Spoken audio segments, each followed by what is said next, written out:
not all strengthening is created equal. What you strengthen and how you strengthen is what matters. Think about it.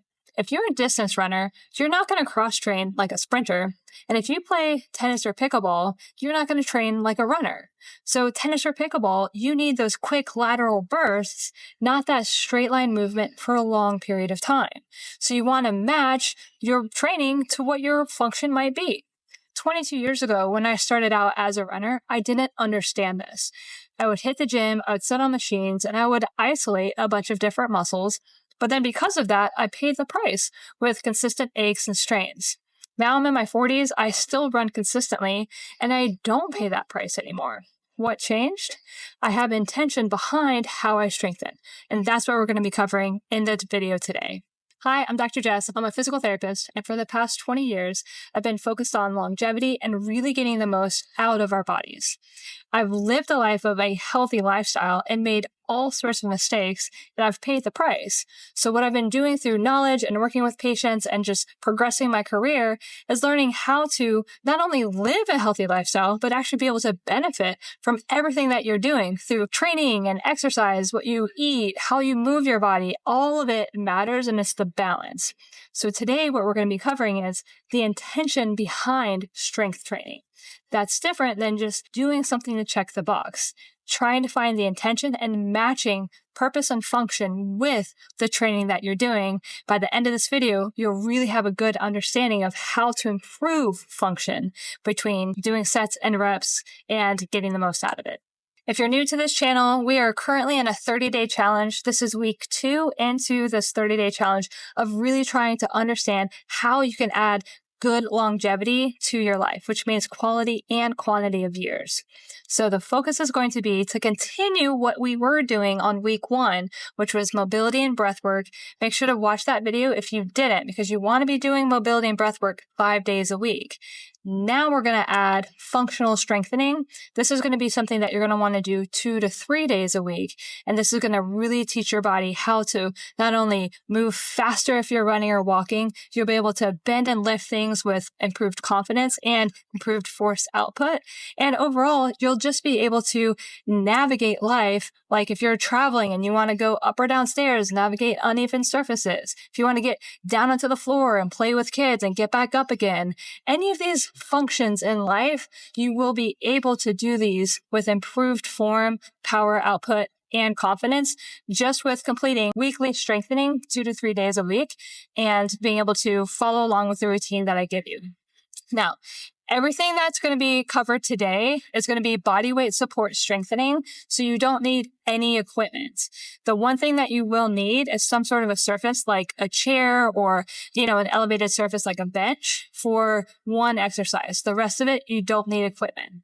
Now, I will be covering some ways that you can make the exercise harder or easier. And so that's where you could use weights to weight something down, or an unstable surface to make it a little bit harder if you want. But by no means do you need to. So pause, get yourself ready, because we're going to get started today. All right, so what we're going to do today, and this is going to be a good routine that you can do 2 to 3 days a week, is it's going to be 10 exercises, and you're going to do each exercise for 1 minute. So we're going to start with strengthening the back of the arm, but we're going to move into all areas of the body. So the good thing is that you'll be able to stay strong in the core, upper body, and lower body when completing a routine like this. So I'm going to start off with tricep dips. I have just a standard chair here, and I'm going to make sure that I have some weight on my arms. I'm going to be able to bend my elbows and then straighten my elbows. And I can modify this exercise based on how much weight I put onto my arms versus how much weight is on my feet. So when I bend my knees, I'm going to make sure that I have a little bit less weight on my arms. As I straighten my legs out, now I have more weight on my arms. So if I want to make sure I add a balanced challenge, if that feels easy to you, then just stack one foot over the other foot. The key is trying to get some endurance built up. If you can't go for a minute straight, that's totally fine. Take a break and then keep going. But make the exercise something that's hard to do, but you're able to complete the exercise with good form. I'm not going too deep. I feel no pain into the front of my shoulders, I have no pain in my wrists. I'm just working pretty hard in the back of my arm. All right, so we're done with that one. Next, we're going to move into bridging. So this is going to strengthen muscles into the back of my hip. So I'm going to lie down. I've got my head's going to be back, pull my belly button down. I'm going to lift my pelvis and then lower down. The key with doing bridges is making sure that you keep the belly button down the entire time so that you keep that deep core engaged. If this feels like it hurts in your back, pull the belly button in. You forgot to keep the core engaged. If you feel your hamstring cramp, it means you're not squeezing the glutes. Make sure you push through the heels, and that will help you really get the glutes to engage. If this feels easy, you can easily shift, cross one leg over, and then go ahead and make it a single leg bridge. And then that's going to help you to just get a little bit more work done on one side compared to the other. You can also just straighten one leg and make it a single leg bridge. At the double leg bridge, other modifications would be put a pillow between the knees, squeeze the pillow as you bridge, or put a band on the outside of the knees to make sure that you're using the muscles on the outside of the hip. So the next one's going to be a front plank rock. So in my plank, I can do a high plank or a low plank. I'm going to walk one foot back and then the other foot. I'm going to pull my belly button towards my spine. And this is going to be holding that plank position. So I'm making sure my shoulder blades are engaged, my glutes are engaged, my belly button's pulled in, I'm squeezing my quads, and I'm maintaining this position the entire time. Now, when we add the rocking motion, so now I'm only moving my ankles back and forth. So I'm adding a little bit of what we call dynamic stability, and I'm getting some good ankle range of motion. I like doing this to help with walking and running because I'm focusing on my first and second toe. So I'm controlling the position of my ankle via some of my arch stabilizers. If this bothers your wrists, come down to your elbows, and then you can do the same thing. And if that's too much to control, come down to your knees and then try it that way. You just won't have the rock. Next exercise is an inchworm. So I'm going to start by bending like I'm going to touch my toes. I'm going to walk out into a plank position, and then I'm going to walk myself back, stand up, and then just repeat. If you can't touch the ground without bending your knees, that's okay. You'll get there with your hamstrings. And then walk back. So we're going to get some good dynamic stability through the shoulders. We're using the core, and we're learning how to coordinate all of this position change. Plus, I'm getting a little bit of a hamstring stretch.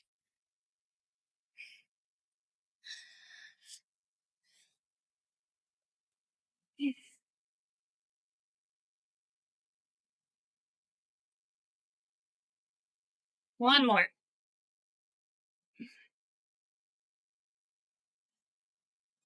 So next we're going to work on power in our legs. So walking lunge means I'm going to take one step forward, nice long stance, drop the back knee towards the ground, step back up.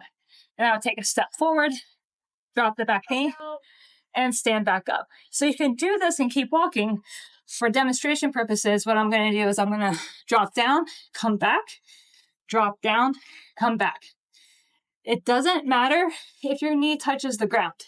If you're touching the ground via dropping the pelvis, you've lost the control in the exercise. If you have pain, just don't go as deep. Or if you can't control it, don't go as deep. So ideally, we alternate with this exercise because when we walk and run, we are constantly alternating our legs. So functionally, you're going to be doing some coordination training with strengthening all at the same time. Now we're going to move into a lateral lunge. So we're going to take a longer stride than you think of. I'm going to sit my hips back behind me as I bend my knee, and I'm going to push back to midline. So I can do this just on one side at a time, or I can alternate by stepping out, back in, out, back in. I prefer doing alternating just because my brain is having to coordinate one leg compared to the other. And I'm also having to work on absorbing that landing and then pushing back off. So this is how our body, when we walk or run, we have to absorb ground reaction forces so that we don't take that stress through the joints, but we take the stress in the muscles themselves.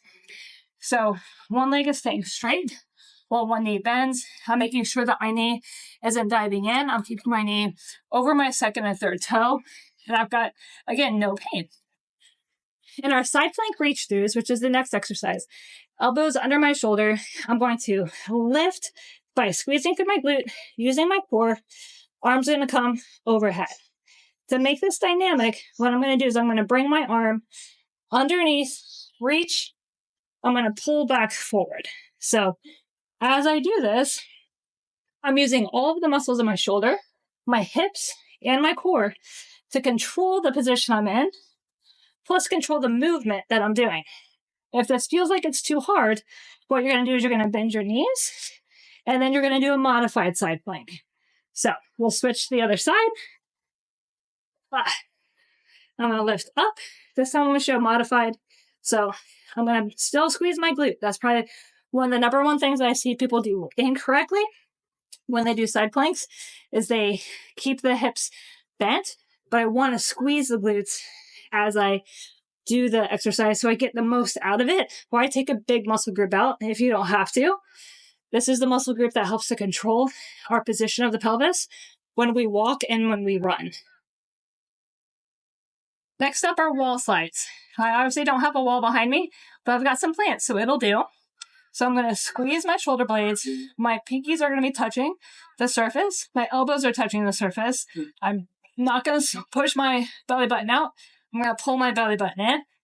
I'm going to bring my arms up and then squeeze my shoulder blades down and back. And I act like I'm making snow angels. So as I do this, I'm using the muscles in my mid-back and the muscles in the back of my shoulders, which are my rotator cuff muscles, as well as my deep core stabilizers and the muscles in the front of my neck, my deep cervical neck flexors, because I'm really working on that upright posture. Now, if you can't reach all the way flat against the wall, go into a corner and start there. Once your pecs and mid-back open up, then you'll be able to do this all the way back against the wall, but just don't compensate here. All you're doing there is you're just going to put some pressure into the low back, which isn't going to be supportive at all and probably would create some pain. All right, 2 more exercises. Burpees are just like one of the best exercises you can do. So you're going to start and you're going to do a jump or a little hop, okay? From here, we're going to lower it down so you can step or hop down into a high plank position.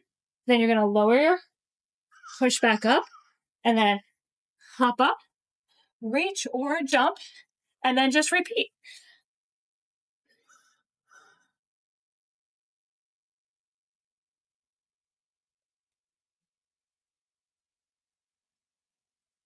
So the modification would look like come down, step 1 foot back, 1 foot back, lower, here, step, step, reach. So it doesn't matter where you get started. The whole point is getting started.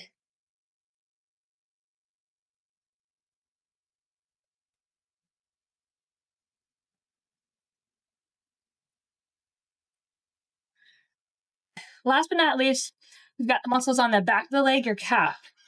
I like going into a staggered stance with a calf raise because when we walk and when we run, this is the position that we use our calf in.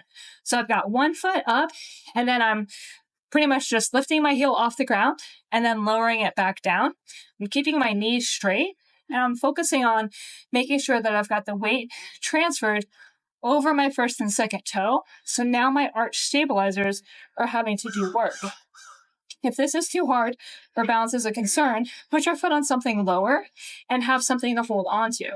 If you want to do something that's a little bit harder, you could go into a single leg heel raise where you just have weight on one leg. But again, I like to make sure that the hip is extended when you're doing the exercise and that you're not in a flexed hip posture, because we really want to use that calf. If we want to improve walking or running speed, we want the calf to fire when we're in this position, because that's what's going to propel us forward across the surface. Okay, and then we'll switch sides. So same concept. I make sure that I feel the muscles in the back of my calf doing the work.